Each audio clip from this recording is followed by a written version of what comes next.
عزیز دوستو، ایک لفظ ہے حکمت، اس کا سادہ معنی تو دانائی ہے، لیکن علماء یہ فرماتے ہیں کہ حکمت سے مراد وہ پختہ اور صحیح علم ہے جس کی بنیاد پر انسان کے ارادے نیکی کی طرف پختہ ہو جاتے ہیں، اس کو حکمت کہتے ہیں، دانائی کہتے ہیں۔ جس علم کی موجودگی میں انسان اتنا پختہ اور طاقتور ارادہ کرے کہ شریعت کی طرف چل نکلے۔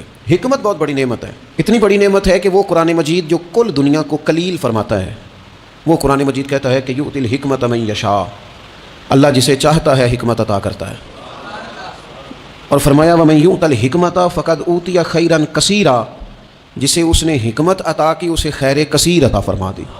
جو دانا لوگ ہیں، جو حکمت والے لوگ ہیں، جن کا علم پختہ ہے، جنہوں نے کتاب و سنت کو پورا پڑھ کے پھر نظریات کو اتنا پکا کر لیا ہے کہ انہیں اللہ نے انشراح صدر عطا فرمایا ہے، اور ان کی جو گفتگو ہے، ان کا جو لہجہ ہے، ان کا جو انداز ہے، وہ اس طرح کا نہیں ہے کہ وہ کوئی بات انہوں نے سنی ہے تو وہ کانوں کے کچے ہیں تو اسی جذباتی بات کو لے کے وہ آگے نکل کھڑے ہوئے ہیں، بلکہ انہوں نے اچھی طرح دودھ رڑکا ہے، اور اس میں سے انہوں نے مکھن کو اس طرح ٹٹولا ہے کہ انہوں نے وہ لسی شسی ساری پیچھے چھوڑ دی ہے، خالص چیز نکال کے لوگوں کے سامنے پیش کی ہے۔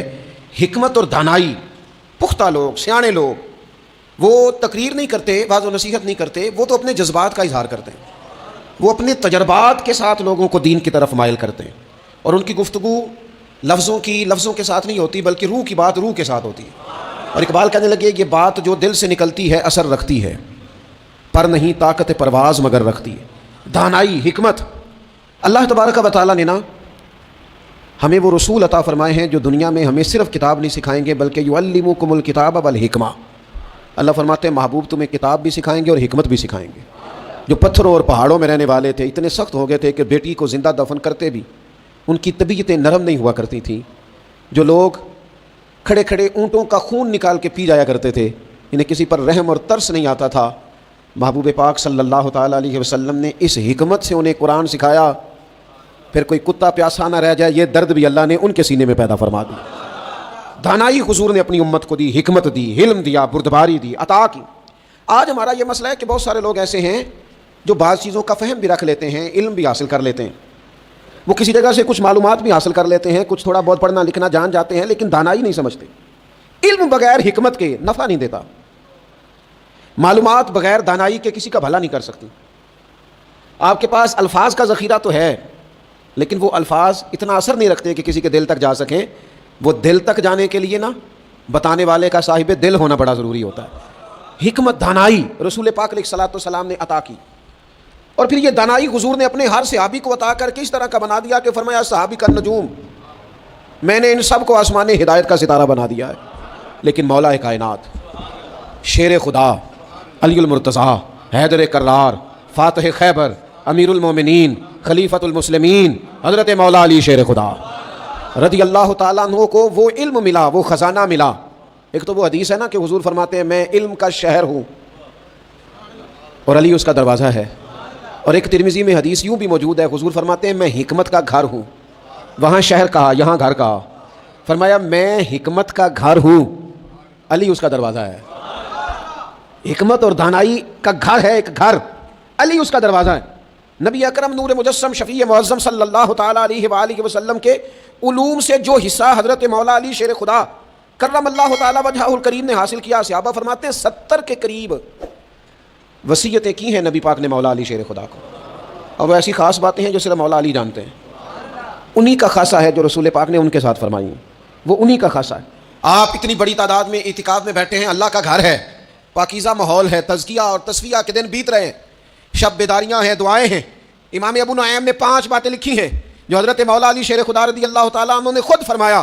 حضرت علی فرمانے لگے میری 5 باتیں یاد کر لو، اور فرمانے لگے اونٹوں پر بیٹھ کر تلاش کرنے نکلو گے تو یہ باتیں تمہیں ملیں گی کہیں بھی نہیں، لے لو ہم سے، حاصل کر لو، یہ فیض ہے۔ فرمایا ڈھونڈنے نکلو گے ڈھونڈنے تو تمہیں یہ ملیں گی، ڈھونڈنے سے نہیں چیزیں ملیں گی۔ فرمانے لگے 5 باتیں لے لو یار، حضرت شیر خدا کی 5 باتیں، آج اس کو سبق کے طور پر رٹا لگا لو، اسے یاد کر لو، دل میں بٹھا لو۔ شیر خدا کی 5 باتیں، علم و حکمت کا نچوڑ، نبی پاک صلی اللہ تعالیٰ علیہ وسلم سے لیا ہوا فیض، وہ حضور کی امت کو بانٹتے ہیں، اپنے سے محبت کرنے والوں کو عطا کرتے ہیں۔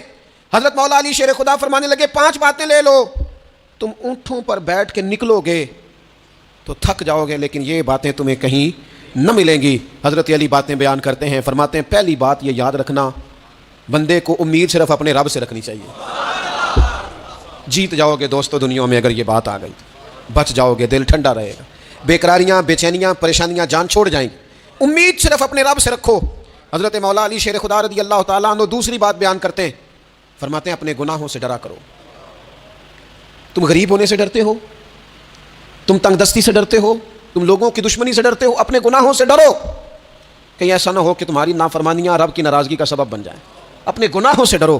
اور تیسرا مولا علی شیر خدا رضی اللہ تعالیٰ عنہ فرماتے ہیں اگر تم جاہل ہو نا, تمہیں پتہ نہیں, تو علم کے بارے میں سوال کرنے سے کبھی نہ شرمانا. پوچھ لینا, فائدہ ہوگا. کسی سے بات کر لینا, فائدہ ہوگا. کسی سے سیکھ لینا, نفع ہو جائے گا. کسی کو مان لینا اپنا استاد, زندگی بھر سمجھدار ہو جاؤ گے, فیض یاب ہو جاؤ گے. اور حضرت علی شیر خدا چوتھی بات ارشاد فرماتے ہیں یہ علماء کے لیے, فرمایا اگر عالم کو کسی مسئلے کا علم نہ ہو تو غلط بات نہ بتائے, بلکہ کہہ دے واللہ اعلم, اللہ بہتر جانتا ہے. یہ بات یاد رکھیں, جس بات کا پتہ نہ ہو, جس کی خبر نہ ہو, جس پر عبور نہ ہو, اس بات کو آگے بیان نہ کیا جائے اور کبھی بھی غلط بات نہ بتائی جائے. یہ حضرت علی شیر خدا ہمیں سبق دیتے ہیں. اور پانچویں بات حضرت علی شیر خدا ارشاد فرماتے ہیں یاد رکھنا, ایمان میں صبر کی وہی حیثیت ہے جو جسم میں سر کی حیثیت ہے. اپنی زندگی صبر کے ساتھ گزارنا, زندگی میں کبھی بے صبرے نہ ہونا, حوصلہ نہ چھوڑ جانا. صبر بزدلی نہیں ہوتا, صبر تو اچھی تدبیر کو کہتے ہیں. صبر تو رب کریم کے فیصلے کے انتظار کو کہتے ہیں. صبر تو اللہ کی مدد کے نازل ہونے کے انتظار کو کہتے ہیں. فرمایا جو تمہارے جسم میں سر کا مقام ہے وہی ایمان میں صبر کا مقام ہے. یہ مولا علی شیر خدا نے ہمیں 5 باتیں دی.